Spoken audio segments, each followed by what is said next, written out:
you after.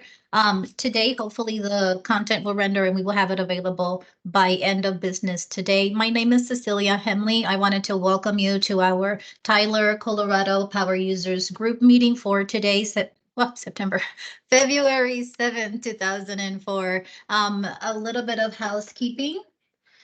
And thank you, Brian, for admitting individuals.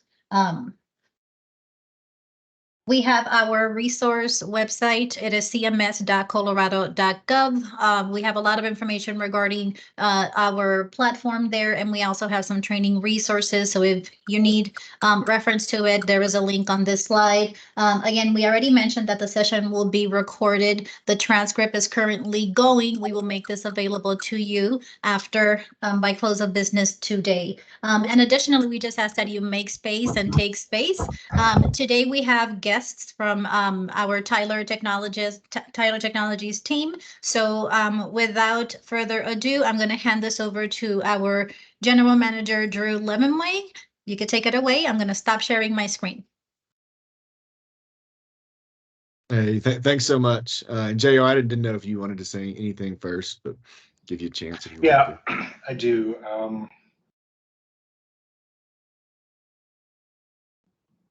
I do. Thanks, Drew. Good morning, everyone. I hope you're doing well. This is a little bit of a different Power User Group meeting in that we're going to be sharing our platform accessibility remediation plan with this group today. This is the plan that's been devised by Tyler, Colorado corporate staff to work through all the areas that need to be remediated on our Drupal 10 environment. With us today, we have Brian Anderson, who is the division CTO at Tyler Corporate, who's going to be kind of walking us through this plan step by step. A couple things to say about this plan that you will notice. You will not see any dates associated with this plan. I do want to assure you that, like any other project plan, we do have dates for this remediation work. However, we're waiting for the Governor's Office of Information Technology to adopt the accessibility rules before we start advertising those dates. Second thing is, I'm going to be staying on this meeting, happy to answer any questions. I'm going to drop my contact info into the chat. However, I am in our office today, and we do have a little bit of construction that's going to be starting. So I'm going to be able to listen, but I'm going to have to pull away and talk to some contractors here in a second. So with that, over to you, Drew. Good morning, Brian. Good to see you. Take it away. Thank you.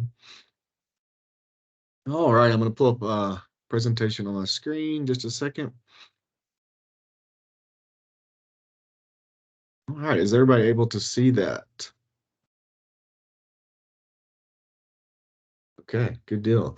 Well, first, I just really wanted to say, just really excited to be with everybody here today. It's great to see a lot of familiar folks here on this call. And I also have joining us, like JR mentioned, Brian Anderson, who's our division CTO here at Tyler. So we have our Tyler, Colorado team that I know a lot of y'all work with, every single day, kind of day in, day out. And then we're also supported by, bigger corporate resources through our own division within Tyler. And that's Brian kind of Anderson and his team as well. So to start us off, I really just wanted to give a little bit of kind of an overview of accessibility. So, one of the things that I wanted to make sure everybody understood is Tyler is committed to making sure the services that we provide are accessible. And what we're going to cover today is really our final push over the finish line to complete accessibility remediation work. This is an effort that spans across, again, our entire division. It's supported at our highest level with Brian here, and I really hope that y'all can see that. So just so you know, and I won't spend too much time on some of these other pieces of our portfolio, but so everybody knows, we have about 500 websites on the colorado.gov content management system and platform.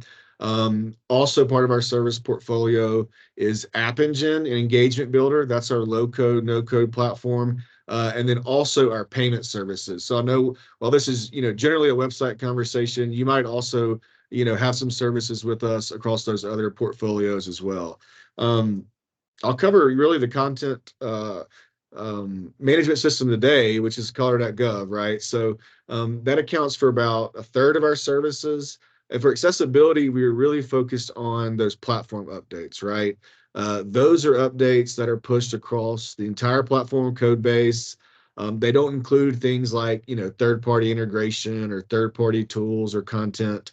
And what we're going to show you today is this kind of overarching plan, which is led by a lot of different Tyler teams. It's even led by some third parties that are lending some accessibility expertise as well. I won't spend as much time on the next ones, but if you are involved at all with App Engine or Access Gov, the migration is actually already underway for those platforms. And we have a really kind of accelerated timeline to help meet, that accessibility deadline. But this is about 15% of our kind of total service portfolio.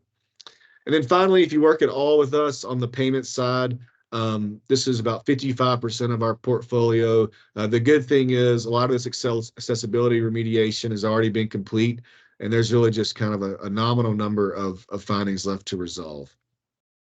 Up next, I'm going to hand it over again to Tyler Division CTO Brian Anderson. I think he's going to cover a little bit about the various teams, not only here locally in Colorado, but really across all of Tyler that are going to support these accessibility efforts. Yeah, thanks, Drew. Can you hear me okay? Yeah. Great. Excellent. So like Drew and JR said, this is an effort that goes above and beyond just the team in Colorado. And so as we start, well, not really start, but as we're going through this last push that Drew was talking about, we're tapping into lots of different teams. Many of those are my team. Some of them even extend beyond our division and other aspects of Tyler. Many of them are named here. I won't go too deep into all of them, but I will mention, a couple areas that are key. One being our product group and our UI UX team, because we have experience with our own products going through these exact same projects.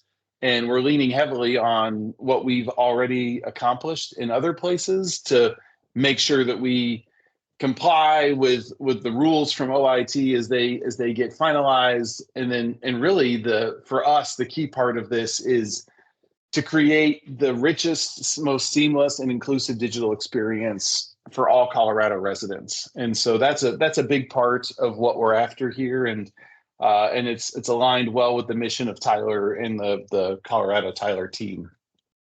Go ahead and go on to the next slide, if you would, Drew. Thanks. And so I'm going to walk through this in some detail, just to give you guys an understanding of what is going to be happening. We are right at the beginning of that testing and evaluation part of what you see here, and there's a lot of work that has gone on, I know, in Colorado with OIT and their scanning solutions, doing automated testing. We're over the next really, month or two. I know I'm not allowed to talk timelines too much, but we're focused on how to take this testing from just an automated state into inclusive of manual testing. And so, like Drew mentioned, we're leaning on some of our partners who do this as part of their business offerings. And what that will do for us is actually make sure we have the full breadth and understanding of all of the areas that we need to go clean up over the next several steps in this plan. And it will also help us work with you in order to explain or lean on them even as we interact with our different agencies that we support, to make sure that we're approaching how to address these items in a way that is most inclusive and seamless for your users, for the citizens and residents that you work with every day. The remediation as the next step in this plan, this is a little bit misleading because this has been ongoing for a long time. Accessibility is not something new for Tyler. It's not something new for any of you in the web space. What we're really talking about here is ensuring that we have addressed all the issues in the platform so that your agency, so that your sites as customers of ours can be the most accessible and comply with the different rules that the state of Colorado is working through. And so that remediation is, there is a big effort. I believe one of the last meetings, and I know OIT publishes different statistics around common accessibility items or issues.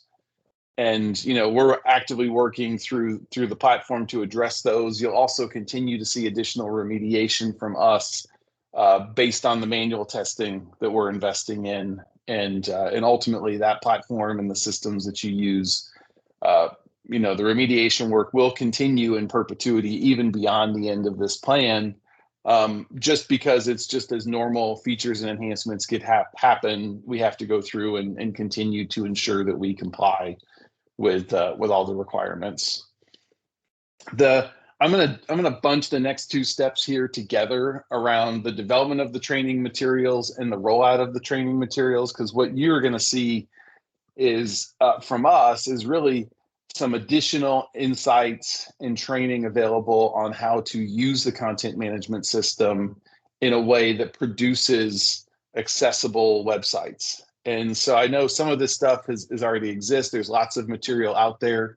We're going to, as we go through the remediation process, we're going to focus in on the issues that we find are most prevalent and maybe perhaps most confusing as part of the content management platform, in order to ensure that you get the right understanding of how to use it in a way that can be successful. And then we'll roll that out. Drew will talk here in a little bit about the communication and how to stay in touch with this effort over these different steps of this plan. But we'll roll that out in a way that, one, our plan is to do live training as we can, and then also offer some recorded sessions that can also help for those that can't attend the live pieces that we're able to do. And then finally, at the end, we all get a chance to fully enjoy this seamless platform. The issues are remediated, and ultimately, the citizens and residents of Colorado have the accessible digital experience that they need, and that can engage them with the government. So, Drew, I'm going to turn it back over to you. I think that the next slide is going to talk a little bit more about the Tyler, Colorado team and how you guys will engage with this group and others across the state. Yeah, thanks, Brian. So one thing I wanted to really touch on is communication. How are we going to communicate progress with our efforts?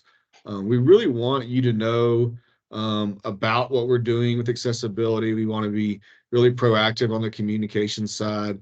And so the way that I view this, it's really kind of a multi-layered approach with communication. Obviously, our partner with SIPA, the board updates from that SIPA board. This power users group meeting, I think, is really important. TAP, office hours. I mean, those are just a few of them. But I really think it's important for everybody here to know the items we're addressing. We're going through that consolidated OIT list. We're going through other, items that y'all are sending through. And after they're remediated, also being able to publish those notes to the training site, right? So we've started doing that, already with some of our January releases. But I think it's important to be able to kind of go there as well. And then just kind of an update on our accessibility remediation in progress. We've had 2 releases already completed in January. We had around 17 findings remediated. I think the big one that we were working through is element IDs are not unique. So, we saw about 65% reduction in those, which were pretty big. They were about 13,000 and then got whittled down to about 4,600 or so. And so we're continuing to kind of go through that list. We're continuing to plan out our monthly releases. And then also, like Brian just covered in that kind of remediation plan, there's going to be, a big push over the next few months, to clean up the remediation side, and then of course the training. But we also know this is an iterative process. We know it's, ongoing. We know not everyone uses their site the same way, right? So sometimes we have to go back and iteratively look at each site. You know, we obviously reduced element IDs by 65%. That's great, but there's still some out there, you know, and so we have to go back and make sure that we're addressing that. And so I don't want this plan to feel at all that, you know, hey, this is, you know, something that we're marching towards for a certain date, and then we're just gonna you know, put it on the back burner. I mean, we do understand that this is a dynamic, you know, kind of ongoing thing, you know, for the state. So I just wanted to make sure that y'all kind of understood that too. And then Brian, this is kind of what to expect next. I don't know if you wanted just to briefly cover. Yeah, and I think this goes nicely with what Drew just talked about, which is, you know, you're going to hear more from us as the process goes along. You know, the three things here. I mean, you know, we are committed not only to the testing that's been going on, we're increasing that effort, like we talked about. We will, you know, the remediation that has been happening that Drew just talked about will also go hand in hand with other remediation efforts across the different lists and any issues that we find. And then really finally, you know, I mean, we'll share with you, we'll create the transparency to give you the status on where we're at, and just know that we are completely aligned in order to create those digital experiences for the Colorado residents. I mean, that inclusiveness has been something that, you know, we take pride in, and this project is actually continuing to push us further and further into a path that benefits everyone, and that's fantastic for us. So Yeah, thanks so much. All right, I know that was quite a lot of information that we covered, but any questions that anybody has over any of that content?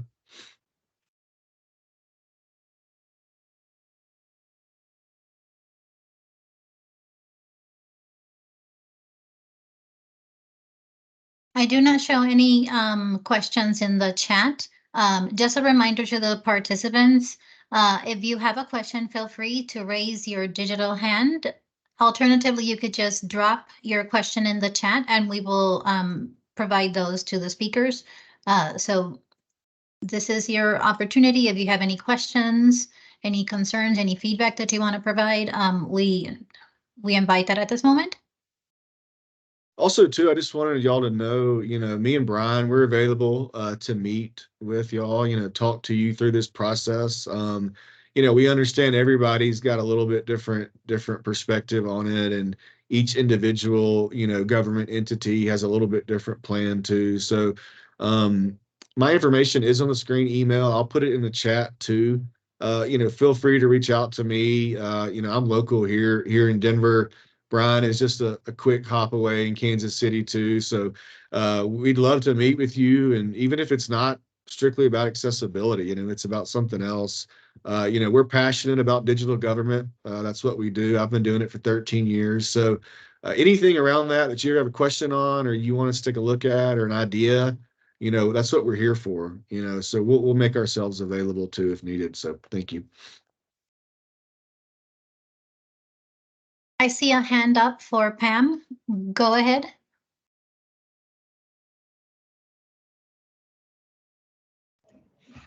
Okay, can you, I'm not sure if my microphone works. Can you hear me? Yeah. We can hear you, Pam. Good, great. Good morning.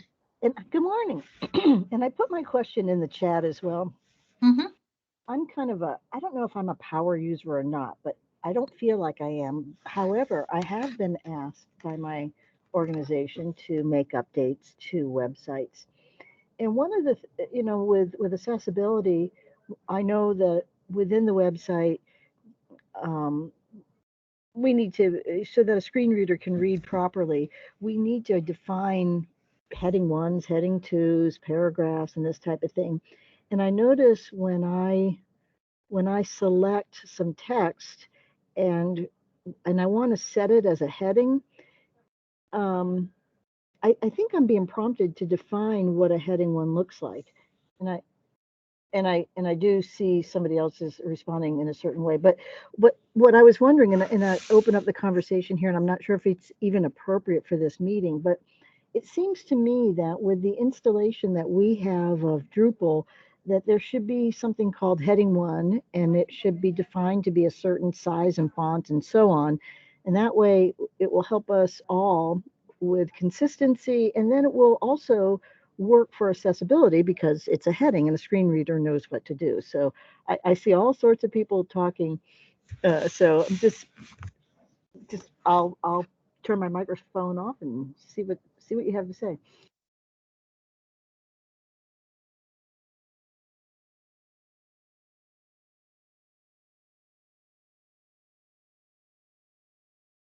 Hey, thank you. Yeah, Cecilia, sorry, go ahead. Or if somebody No, I else just wants to wanted jump in. to see if Barry wants to explain the headings. Barry Lawson is our Director of Design. Hi, this is Barry.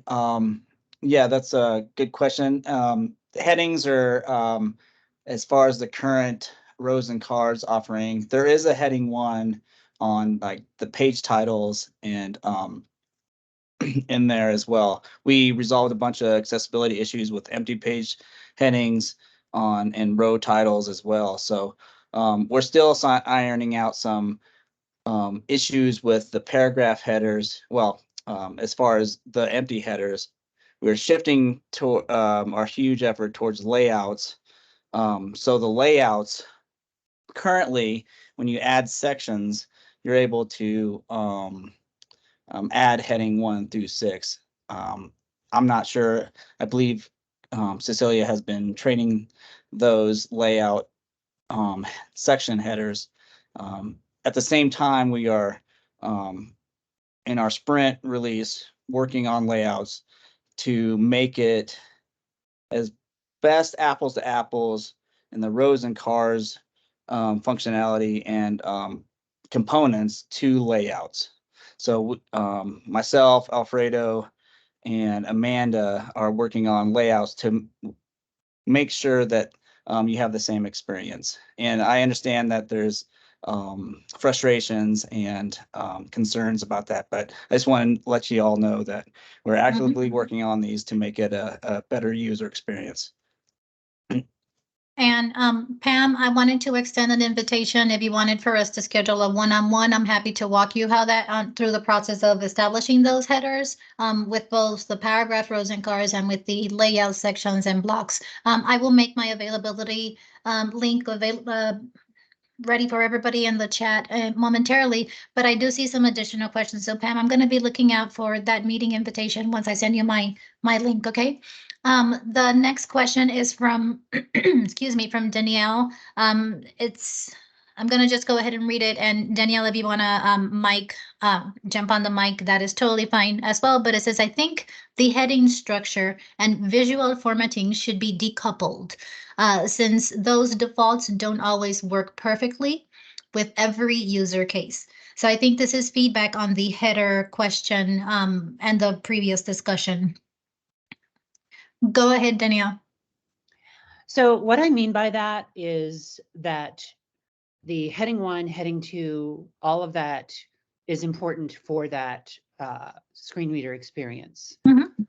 Oftentimes, when I'm creating the visual experience for a sighted user, that being locked in to that visual formatting that is associated with that style sheet in Drupal, it can often be a hindrance to actually giving that sighted user the experience they need.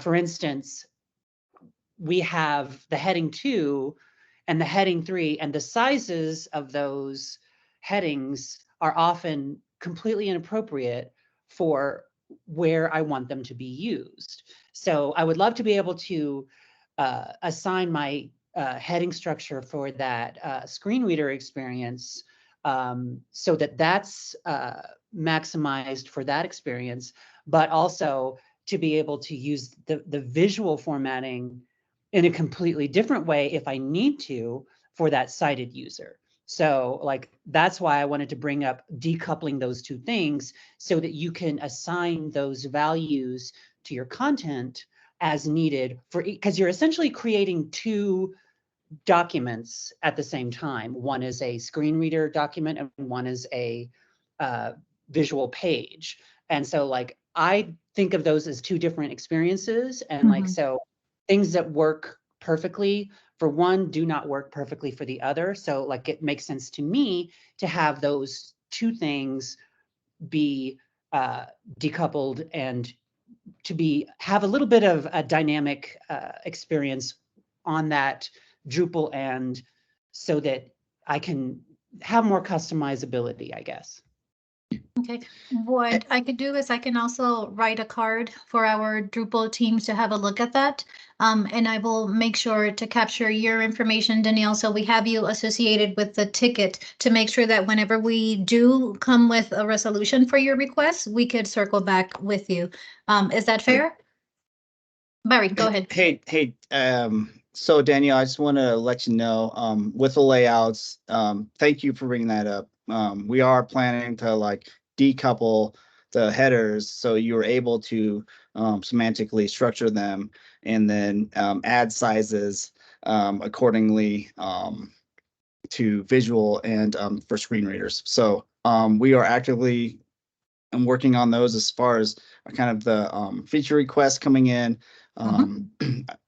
We met with the governor's office as far as, you know, the kind of pretty much the same topic as far as heading sizes and decoupling those so you can structure your content so it is easier for screen readers and visually sighted users as well. So thank you. I just want to, hopefully that helps. That's great. Thank you. Thank you. Okay, I have an additional question. Pam, I see your hand is up. Let me quickly go through here and I'll circle back to you. Is that fair?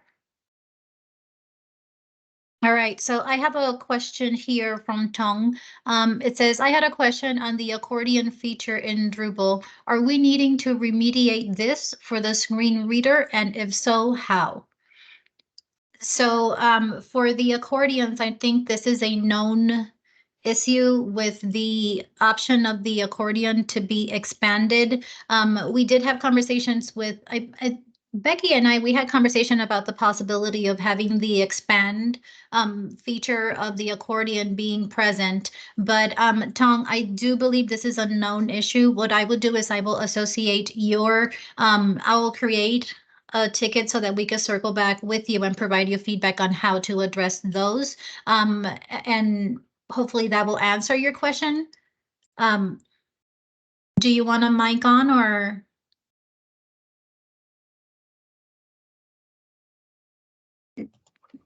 Hey, this is Barry. We know so the accordions, yeah, it's they are not accessible. I just want to say we've heard you all say this, and I don't know at what point this will be resolved in our accessibility remediation plan, but it will get resolved. Like Brian and Drew mentioned, we don't have the timelines at this point in time, but we are aware of that. We will inform you when those will be updated. That's from my perspective. I know we have that in our board. It's maybe not active on our board, but we have it in our board for accessibility releases. Thank you, Barry, for that. But Tong, it is a known issue, and I'll just make sure that we add your information when we circle back with those resolution to your request type of communication so that you know when the remediation has been completed. I see another question from Kelly. It says, hi, all. The insert media button hasn't been working for me, and neither has the add media tab under the content. So I have been unable to upload documents to the website. There is a question to the larger group if anybody else is experiencing this. This is not something that we have experienced, Kelly, but again, I would provide you with my availability link so that we can schedule a time to identify what root cause is, and if there is something that is problematic on your particular website, we could create a card for our developers to look at. Is that fair? Does that sound? Yes. That sounds All right, great. Kelly. And Thank you so again, much. no, my pleasure. I'm gonna place at the end of this meeting, I'm gonna provide a link to my availability. Alternatively, you could go through partner support at www.colorado.gov. That goes immediately to the project management team, and from there, we could either mitigate the issue on a one-on-one, but if it's something that needs development, we could then create those tasks for remediation from our team. So I'm gonna be looking out for that. For you, Kelly. Okay, perfect. Paula actually said she's sending you an invite, so you should see that soon. Okay, And a ticket awesome. has already been submitted to partner support. Okay, because Paula, I think we've met, yeah, if it's the same group for criminal justice, just go Yes. ahead and Paula, you have my link, put something there and add Kelly and we'll have a session on that. So thank you so much for that. I have another piece of feedback from Danielle. Layouts is not ready for actual use in its current form. It still has a ways to go before it can be used for live content, in my opinion. Yes, we acknowledge that there are things that we need to continue to develop in layouts, and that is the secondary focus. We have 2 tracks. The first track is mitigation of accessibility issues in the context of House Bill 21-1110. But in addition to that, our team, we have resources dedicated to improving all of the issues that you have reported to us through partner support, and those are going to be going out on a biweekly cadence to match our release schedule. Go ahead, Danielle. I just wanted to add that there are a couple of partner support requests that I put in that apparently on your end you feel are resolved, but there's still an issue. So like, I don't think those, there was the Museo slab request I sent in, and then there was the table color display in layouts issue that I sent in. And I don't know where those are at. Like, I sent them in December, but those are not resolved. So like, I saw an automated message come in that one of them was going to be closed out. And I just wanted to make sure that that is not going to fall through the cracks. No, it's not. Hey, Go Danielle. ahead, Barry. So the Drupal 10 layout feature table color display issue, that's actively on my task list for this release going out. Is it the 19th, President's Day? Yes, sir. So just want to let you know. I'll have to look at I'll coordinate with Cecilia on the fonts. So if you see that your ticket has been closed, it doesn't mean, so that's why what we do is that when we provide the ticket and it's on the development board, your case is attached to that development card. I know that's a little bit in the weeds, but we always circle back with you to let you know when the item has been deployed. In this particular case, we still have some fine tunes to make on that. It is going to be QA'd and it should be ready for release on the 19th. So after that, we will go ahead and provide you with all of the information for you to test and see if you're satisfied with the fix or if the issue persists. So we had not forgotten about that one. I do have all of the examples, so we're going to follow up with you on that one. Now, I know there's a few more comments here, so with your permission, I'm going to shift over. Is that okay, Danielle? And Yes, again, Danielle, if you want to schedule a time to go over your tickets, you guys have my link. We just met with Oscar a day ago. So if you want to go ahead and just schedule a meeting, we could definitely go and I could show you how the workflow works on the back end so that you have visibility as to how this process works. So and I tag onto those meetings too, so FYI. Yeah, we could tag Barry on to those. We just did the governor's office yesterday. So, okay, so I have another question here. And it's from Laura. Hi, Laura. It says, how can we stay informed on the planned accessibility development work on the platform? For instance, I am wondering when the scrolling Jumbotron will be automatically off. So the user needs to enable it. Could you have a web page on the CMS site to show us what is planned month to month to go online, to go along with the release notes? Yeah, let me unpack a little bit.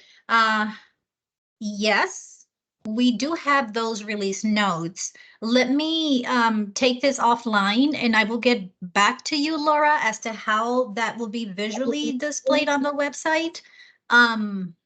Yeah, and I can jump in and help here. I mean, we Yeah, do have thank the you. release notes that are published on there, right? And they divide it into, like, there's accessibility sections on there for remediation efforts, and then there's other things that go into the releases too, right? So if you have actual like tickets of items that you've put in, we can definitely help you understand, where those are kind of in our releases. What we have to be careful about, legally is, putting a bunch of plan work, out, kind of in the public domain. This is such a really, really big topic, and politically too, with the accessibility law is, we have to be careful, from our side of just what all is being published out there. But by all means, if you have a specific, ticket like the Jumbotron one, or maybe another one, we can definitely help you understand, as it moves through kind of that release cycle, of where those tickets are, if that makes sense. So we can provide updates on that. That's not a problem. Okay. Thank you, Drew, so much for that. And again, Laura, I think you still have my availability link. Feel free to just put in a meeting and we can run a report for all of those tickets that you have put in. I think we have extended this to, we've done this with Francie, we did this with Abby, we did this with a number of our customers, government agencies that wanted to look at the status of their tickets. So we're very happy to do that as well. Just give me, just put something on my calendar and I'll be there. All right, I see a thumbs up, maybe. Okay, cool. So with your permission, I'm going to move on to the next one. It's from Trey, Trey from OEdit, I believe. Are there any updates on fixing the issues with Fontosum icons populating as H1s? The H1 tag is on the icon, resulting in site improved flags. Our cards with hierarchical structure issues. This is a known issue, Trey, and this is something that we are working on. OEdit ticket is the ticket that you place is attached to the development card. So once we have the resolution to this one, this is on our accessibility roadmap, and it's already assigned to be worked on. You will be notified through the ticket. And all of the other individuals who have experienced the same or who have reported the same issue, that you will be notified through the ticket as well. And these will be on the release notes once the release is complete. Trey, I hope this answers your question. If not, definitely we could do another follow-up. I see Barry has his hand up. Barry, you want to? Yes. Hey, Trey, it's Barry. So yeah, there's, I was looking at OEdit on these, there was a DGS case that came in. I can't remember if it's from you or from Anna. And so maybe I can show you, we can have through Cecilia's calendar, I can show you. And I don't know if we need to go through a group. We can do a group kind of meeting on how we do this, but what I'm seeing is not a site improve issue. So what I saw in the OEdits was on the icons, it was getting wrapped by an H1 in through the WYSIWYG, and then there's a attribute of text align center on some of these. So, and then below that there was an H3. So I think what needs to happen is like you show us like what you're seeing, maybe through a DGS, or you can email Cecilia and show those, and then I can respond. So I just want to make sure we're everybody's kind of on the same page, because there's some discrepancies between like what I see and what you're seeing, I believe, and what Site Improve is throwing out there. Because I know that there's been in the past false positives on Site Improve on some of these items. I think there was still one out there on OEdit on the programs and funding page where the row H2 is still showing empty, but when I pull it up in the browser dev tools, I don't see it there anymore after our last release. So I would love to get together with anybody about Site Improve findings. And it helped me as well. Yeah. And I'm happy to facilitate. Thank you so much, Barry, for this explanation. But to Trey and Anna and Nikki and Carrie, if you guys wanted to, we just met yesterday, but if we wanted to do a secondary or an additional meeting to explore all things Phantasm as it pertains to headers and those flags for site improve, just use that link and I'll rope in Barry. I do have is it okay if we move on to the next question? All right, all righty. So I have, oh, where did it go? Okay, I have some feedback here from Becky. Hi, Becky. It says, ditto to Laura. Folks continue to follow up with us on the specific status of, sorry, that's my accent, status of issues, and I don't have information for them.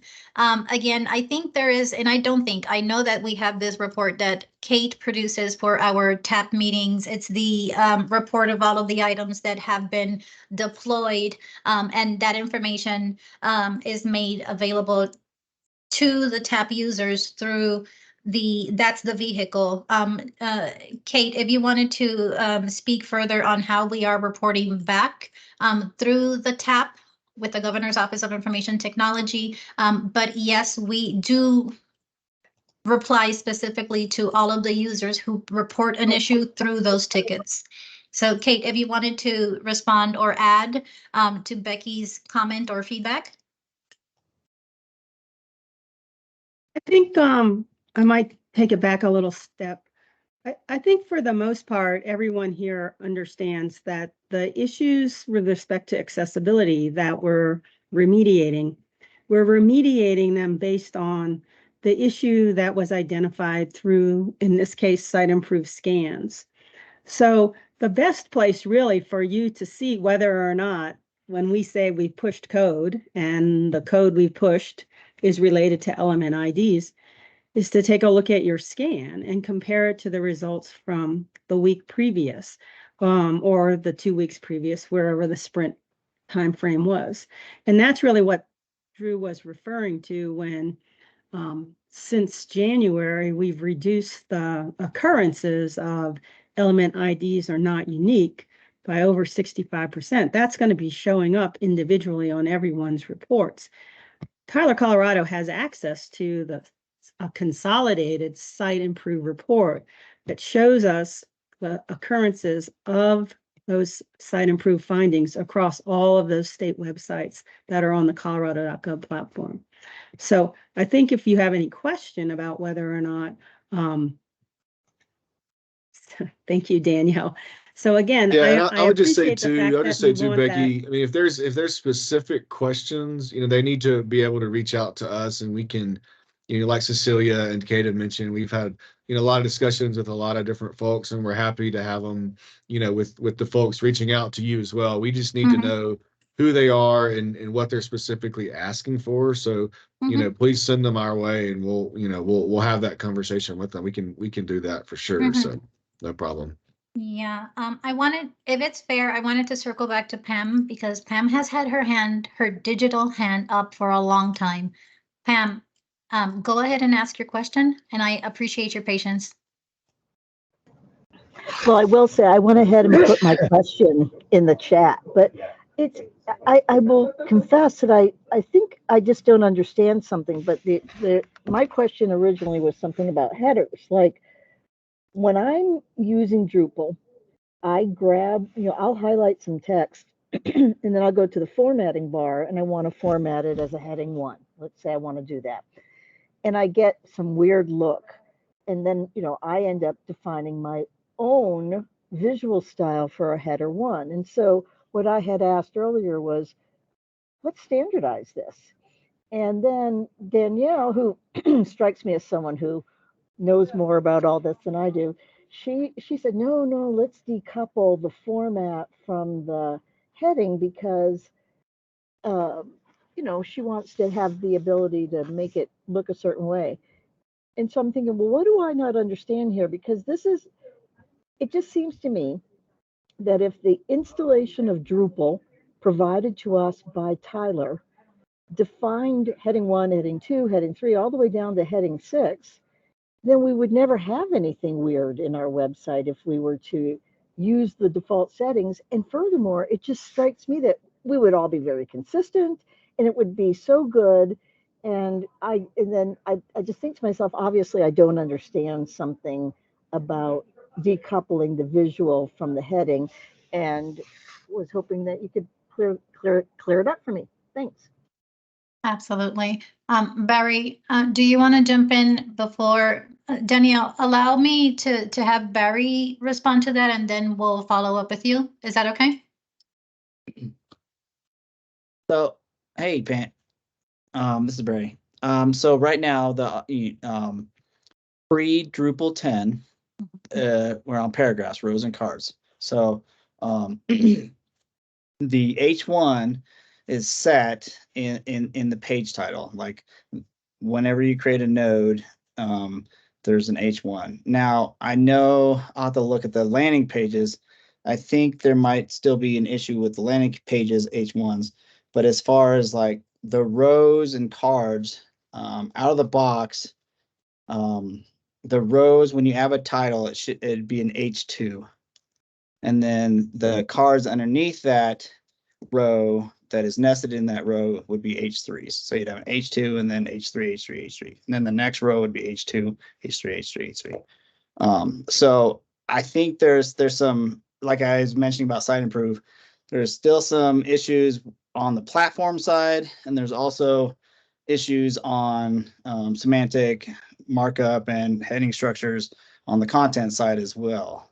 So there's the training side on that part, but also on the platform level through our templates, through the service offering, there's still heading issues on there.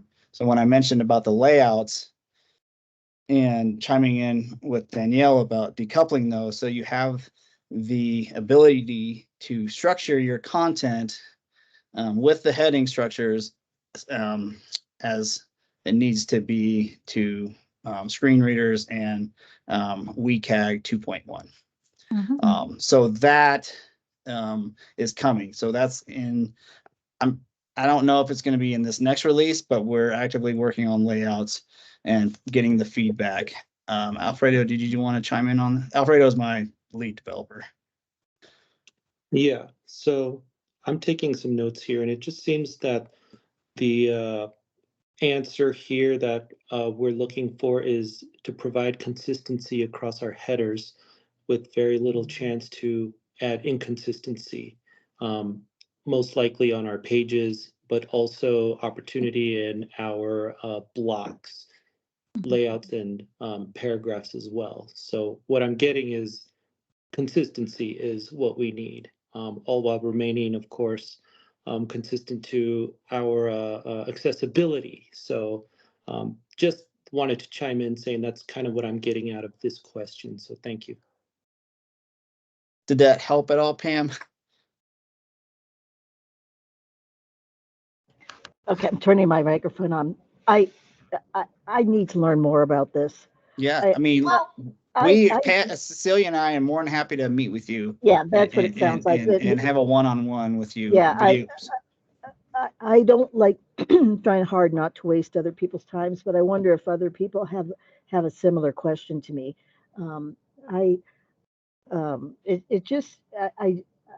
I've come to these meetings for several weeks, and I've been afraid to say anything because I feel like I just don't know what's really going on. Then it occurred to me that maybe others are in the same boat. So, but yeah, one-on-one would be cool.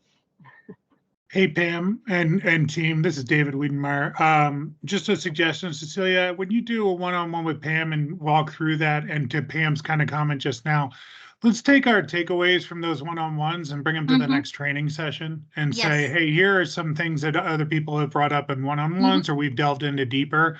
And Pam, I think that'll help address, you may not be the only one with the question, and how do we kind of spread that knowledge? So we'll try to create a better feedback cycle from these one-on-one trainings and meetings and make sure they circle back to the training sessions we have. Thanks so much for your patience and contribution to this meeting.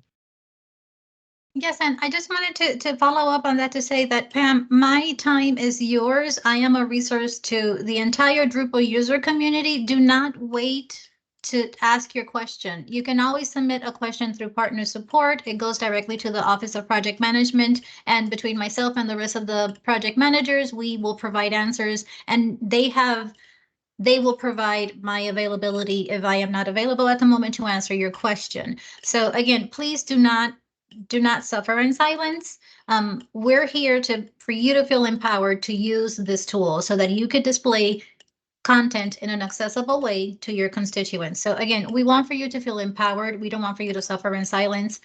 Make sure that I'm going to send that link to you. I already got your email so that you can schedule that meeting with myself and we could help you articulate whatever it is that we need. And you will notice that as you have been attending these sessions, all of the feedback that I get in partner support, we introduce that to the next training session. Now, I do see that Danielle's her digital hand is still up. So Danielle, go ahead, and I do appreciate your patience. And thank you, Alfredo, for your contribution, and thank you, Dave. So Danielle, go ahead. So in a perfect world, I think that when you assign a heading 1, heading 2, to any of your content on your page, an associated visual style sheet would piggyback onto that. So like if all you ever wanted to do was give boilerplate H1, H2 to your content, and you don't want to think about it beyond that point, you're good to go. Like, I think that would be the perfect situation. But if there's another use case where, for example, you have a page where you've got a lot of addresses and all of those names of those locations need to be H2s, well, that giant H2 suddenly doesn't make sense because you've got a lot of columns of addresses and you don't want to have massive, like 36-point addresses. Like, that just wouldn't make sense, but they still need to be H2s for that screen reader experience. So that's what I was talking about with regard to decoupling. But like, to your point, Pam, I think, and I'm glad you brought it up, because like your average user is not going to necessarily want to go into that level of detail when they're trying to just get their content onto their page and like get it out there. So like ideally you would have that automatic like pairing of those two features, the heading structure and the visual style sheet. And then if you wanted to, you could do an additional like customization to tweak that on a style sheet level. Got it.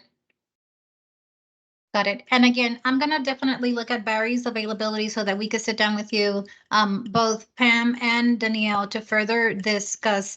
But again, thank you so much for these contributions. I do have some questions. Would it be fair for me to address the few questions I have left?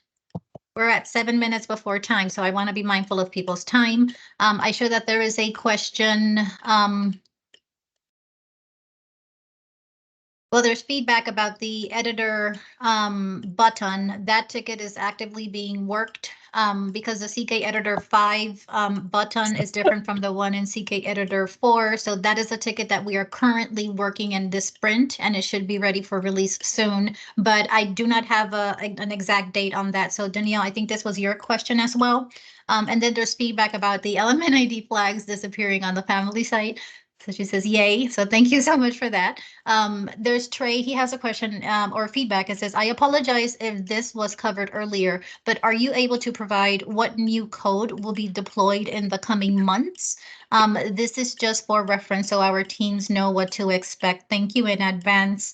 Yes, we did. Yeah, I can take this one, Trey. So yeah, so if you can look in this remediation section of kind of this timeline, this is what we had kind of covered earlier, was kind of what we were looking at over the next few months with this kind of push for accessibility. But a lot of what we will be updating are those platform code updates around that remediation. So we have a third party that is working with us now. We have the OIT consolidated list. We know we will probably have more on that list, going forward eventually.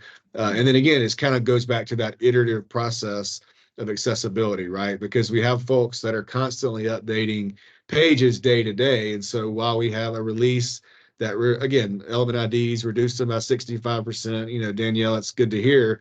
We actually might have a site out there that's continuing to have, you know, issues with element ID. So that's kind of why it's part of that, just, you know, ongoing kind of remediation, you know, type work. And so that's really the focus of what we're working on, you know, over the next few months, if that helps at all. But happy to have a conversation about that too, you know, offline with you if that helps. But does that help at all? Thank you, Drew. Now, there's a question from Francie about where this is going to be available, meaning the PUG, Power User Group recording. I am going to be uploading this to YouTube, and I will share the link to the invite entirely, but I am also requesting, I think we can make space on the cms.colorado.gov website to have just a repository of previous PUGs that we might still have available through Microsoft Teams. We are very, very close to time, and I will be remiss if I didn't say thank you for Brian Anderson for taking the time to discuss accessibility with you guys. Thank you so much to the SIPA team for being here. JR put his information at the top of this chat. So if you are looking for JR's information, it's at the very top of the chat. But yes, and Danielle, I see your hand, but I just wanted to make sure that our team here in Tyler, Colorado has the ability to address any final questions or provide any feedback. Again, thank you to the SIPA team for being here. Thank you so much to our Tyler, Colorado leadership team, to our developers, and also our Tyler Technology Chief Technology Officer. I'm going to turn it over to Drew for final remarks. Again, I'm Cecilia Hemley. I am your product owner for the Drupal platform. If you need anything, I will be putting my availability link in the chat right now. Yeah, thanks so much. It's a great conversation today, as always. You know, this is why we get together, to have these conversations together, because again, it just helps us all move forward to make sure that, you know, what we're providing to y'all and on the platform is the best for you and for your users and customers. So thank you for that. Thanks for having us. I hope you saw that, you know, we do have a really good plan coming for the accessibility side. I think the training is going to be a really big piece too, not only for the people here, but, you know, maybe you have some content editors or folks that are back in your, you know, your individual agency or group, and they're going to benefit, I think, from that a lot too. So this is not the only time we're going to be talking about this. We're going to continue to provide updates and information material as we have it too. And utilizing that training website as much as we can. So just be on the lookout for some of those type things. But thank you in advance. Hope everybody's a great Wednesday and rest of the week. And thanks for your participation. Thank you. Have a wonderful day. Thank you all. Bye, everyone.